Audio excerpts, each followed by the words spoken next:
So here I am, the twits with the fewest videos under his belt. Wait, you seriously don't know who I am? And here is my 5-hour review of Marvel's Midnight Suns. For those of you that haven't seen our other 5-hour reviews, firstly, why not? Secondly, links are in the description below. The general gist is we play a game for 5 hours and write down our feelings and thoughts about the game and make a video about said feelings. Simple, right?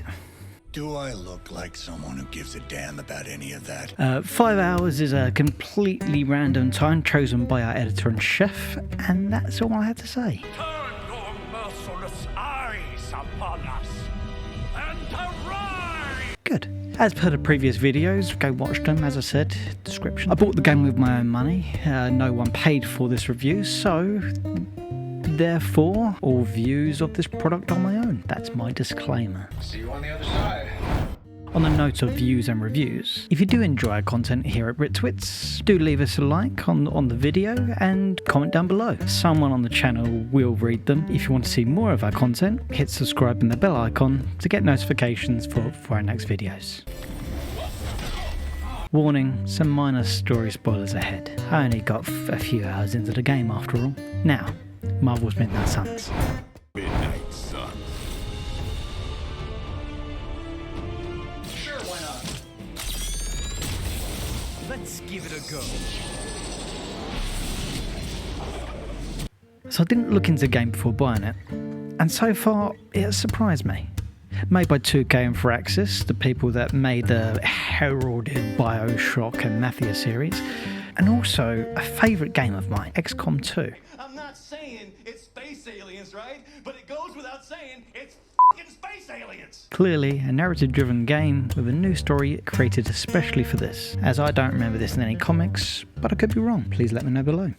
This won't end well for you. Hydra has awoken an ancient demon witch with the aim to take over the entire world. You stop them, that's the story. Well, okay, not all of the story. You have Stephen, Tony and Bruce and the team chasing leads on how to stop them. Quickfire round. Stranger's magic is being affected because plot. Banner is stuck in banner form because of excess gamma radiation from Hydra. And Stark, well, he is Stark. Whoa.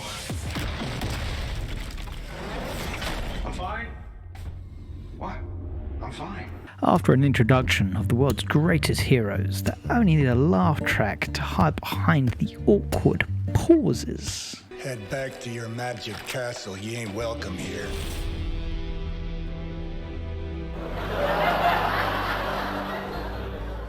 Well, after they get their polygon butts handed to them by Lilith, the big bad demon witch, Wanda distracts her, saving them. They then retreat to the Sanctuary, a pocket dimension based out in Old Salem, and the introductions of the Midnight Suns, and another trite comedy. The hell is this? Lilith's Junior Demon League? Wait, it's that jerk from TV. Which one? Seriously, this happens a lot. So with the help of the caretaker, no laughing track needed here, clearly we need to take her seriously. And the introduction and resurrection of the Hunter. Hear the voice of those who beseech thee and... The collar! Wait! The spawn of Lilith, and our customizable protagonist of the game. I didn't come into this game with an idea of what it would be like, but I feel pulled in by the story. Marvel does tell decent enough stories, and they had me wanting to know more. The hero creation was a bit lackluster for my likings, being spoiled with options in other games. The game didn't really start to get good until after the 4-hour mark, and that was with me not doing story missions. I'm a bit of a completionist. I did see something like game coins for real money out of the game, but once we was in the game, there was none of that mentioned in gameplay, unless you wanted to buy specific skins, but it was only skins. But hey, at least we know we get Spider-Man. Hey, big guy!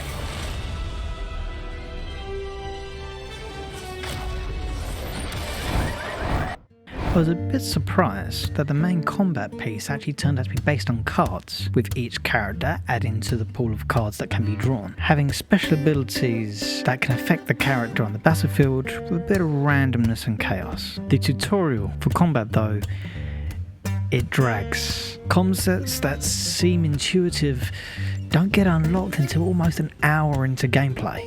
Then you have the safe place, the haven, the abbey. I have to say, for a haunted transient castle raised on the cursed grounds of Old Salem, it's pretty cozy.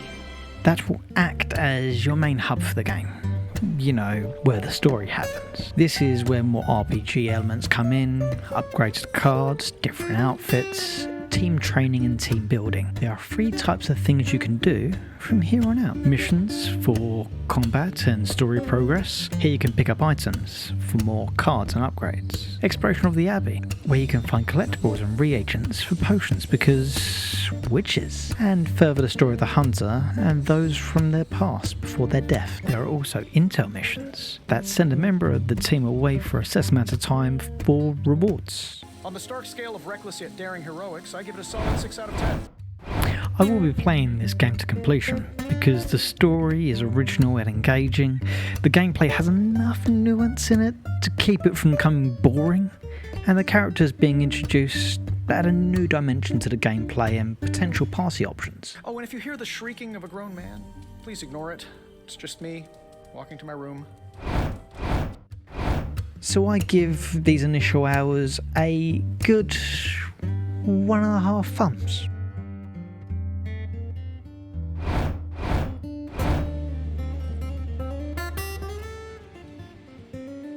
If you've got this far, give the video a like and let me know if you found this informing or entertaining down below. We are a small group of twits making videos for the hell of it, so share with your friends. Or don't. I'm not your boss. All the best.